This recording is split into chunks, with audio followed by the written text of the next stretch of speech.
कर्म का फल प्रायः कर्तव्य के अहंकार से होता है। कर्म फल कर्ता को ही होता है।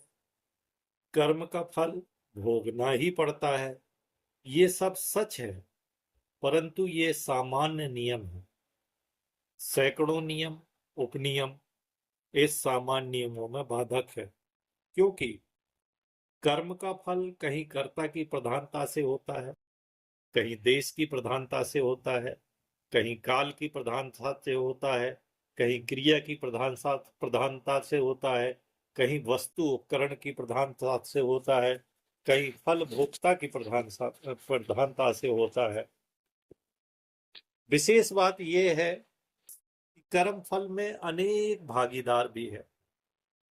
माता, पिता, पुत्र, पति पत्नी, देश का शासक, गुरु, ये सब कर्म फल में भाग पाते हैं, भले ही उस कर्म के किए जाने का इन्हें पता तक ना हो।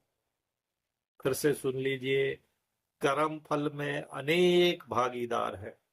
माता, पिता, पुत्र, पति पत्नी, देश का शासक, गुरु, ये सब कर्म फल में भाग पाते हैं, भले ही उस कर्म के किए जाने का इन्हें पता तक ना हो।